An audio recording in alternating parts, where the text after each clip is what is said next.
The best jobs will go to the best educated, whether they live in the United States or India or China. In a world where countries that out-educate us today will outcompete us tomorrow, the future belongs to the nation that best educates its people, period. These pre-kindergarten students in Washington, D.C. take the same classes as thousands of other students nationwide. The big difference? When the boys and girls at the Yu Ying Charter School finish 8th grade, they will be fluent in Mandarin Chinese as well as English. One day they're learning everything through English, and the next day they're learning everything through Chinese. So it's a very compelling model for a lot of parents. Principal Sarah Harris says there are many advantages to learning Chinese at an early age. Children really do soak up languages when they're young. They don't have a lot of preconceived ideas about language, and so they really come to it in a very kind of open way.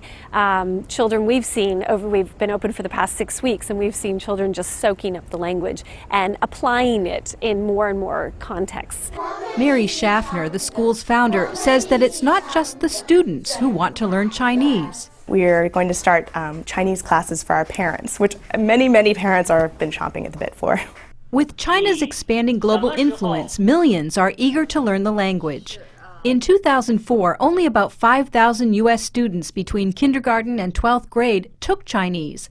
Last year, that number had grown to nearly 50,000. And it's not just happening here. By 2010, it's estimated more than 100 million people worldwide will be studying Chinese as a second language. Many are learning at one of the more than 200 Confucius Institutes established by the Chinese government. Now in 66 countries, the goal of these institutes is to spread the Chinese language and culture.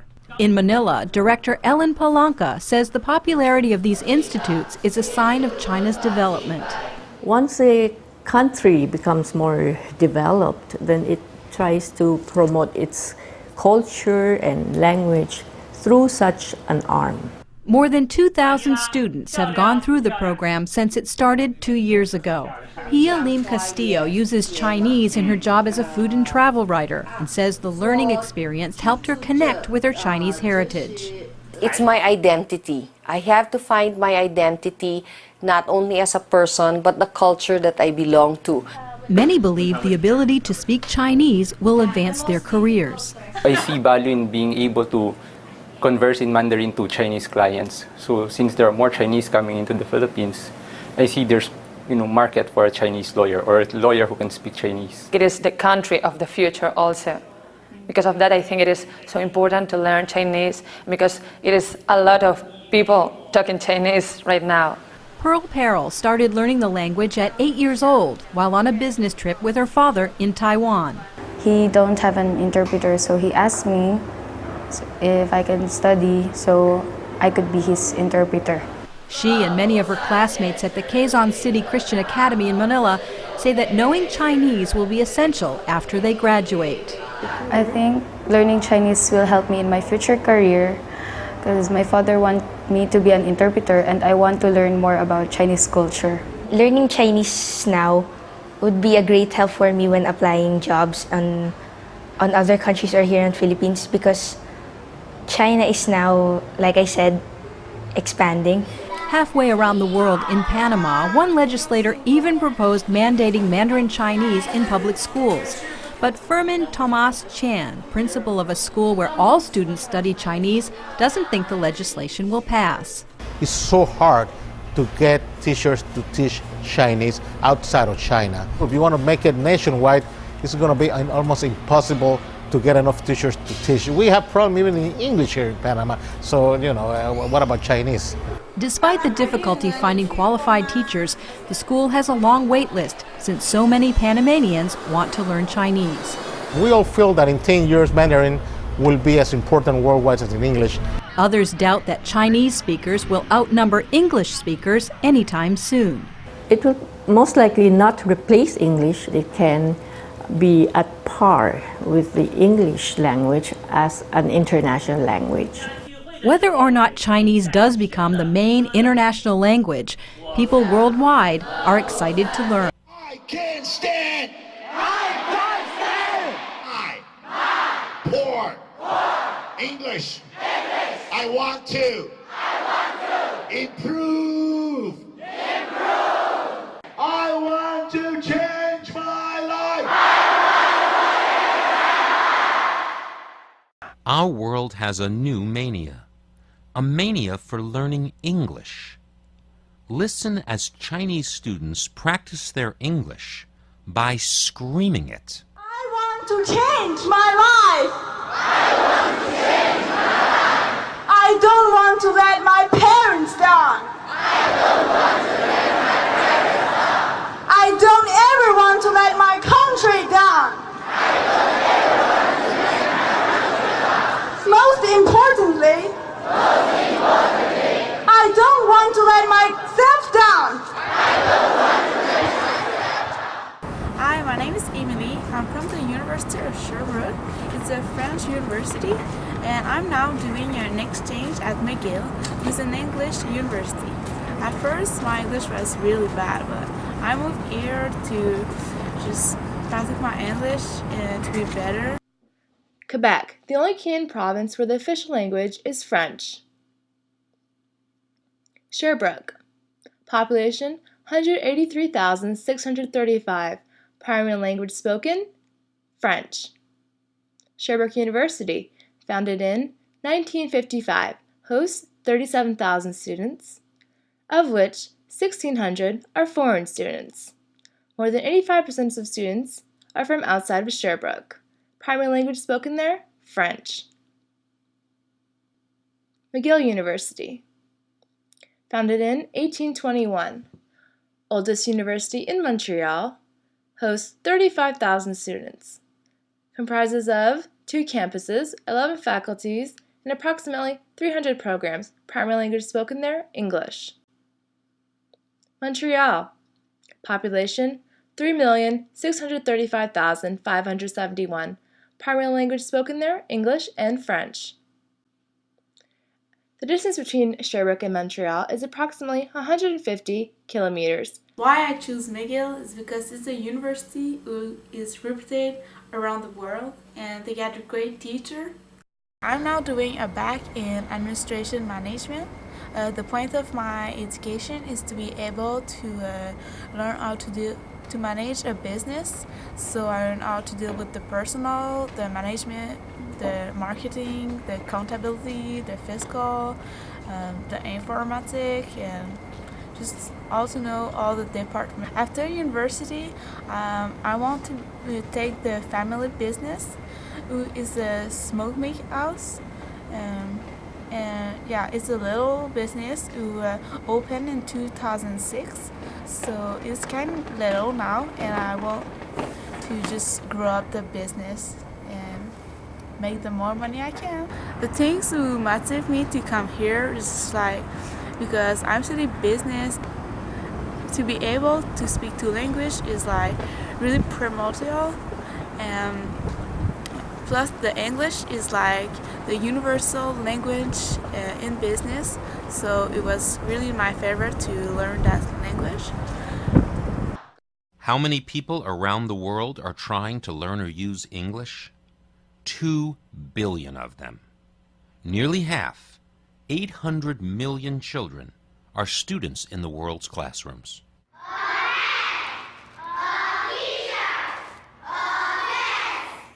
In Latin America, India, Africa, Southeast Asia, but most of all, China. If you're a Chinese student, you start learning English in the 3rd grade by law. That's why this year, China will pass India and America to become the world's largest English-speaking country.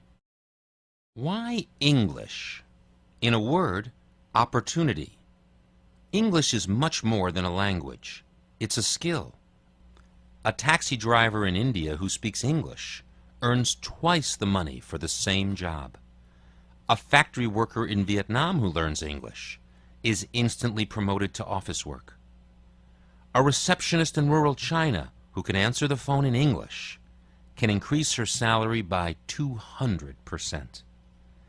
English opens a million doors. It means a choice of jobs. the ability to pay tuition and get a basic education, the difference between eating rice and eating meat, a chance for a better life. I'm from a little town, so to move in a big town is like a pretty special experience for me. The things that really surprised me in Montreal is like it's a very multicultural city. It's like you can find people all around the world. I think it's one of the most city where you can find different culture like that. You can see it in a table, and everybody will speak two languages, like English, but Chinese, Spanish. English is the world's second language.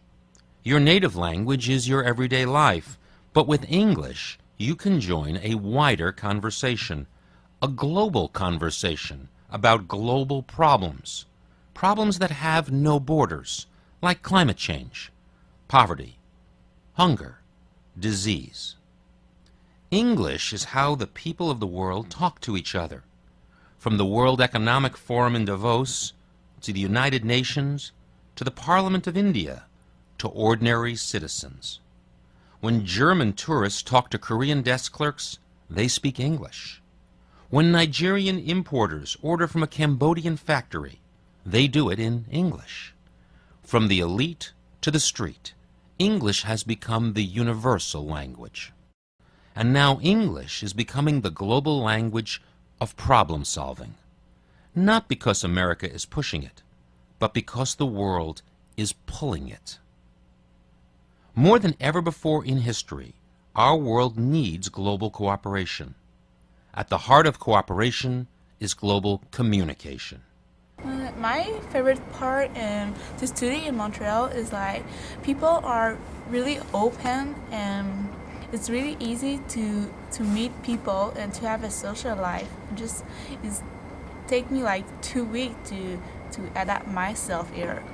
And I really like it because in Sherbrooke is more a little town, and people already have his friends, so it's more difficult the people are not open like here. English isn't alone. The world has other universal languages. Mathematics is the language of science. That's why all scientists learn to speak math. Music is the language of emotions. Musicians reach across cultures by speaking the language of notes and scales. Like the harnessing of electricity or the fall of the Berlin Wall, the world's desire for English gives us hope for a better future. A future where the world has a common language to solve its common problems. And the reason you're here, the reason Arnie's here, the reason I'm here, is to make sure that we are giving all of those children, all our children, the pathways they need to make the most of their abilities, to make the most of their opportunities, to make the most of their lives. I'm absolutely confident that if I do my part, if Arnie does his part, if our teachers do their part, if you do yours, if the American people do theirs, then we will not only strengthen our economy over the long run, and we will not only make America's entire education system the envy of the world, but we will launch a race to the top that will prepare every child everywhere in America for the challenges of the 21st century. I'm convinced we can do that. But it's not going to come easy. It's not going to come quick. We're going to have staying power. We're going to have to be consistent. We're going to have to put the interests of our children ahead of our own parochial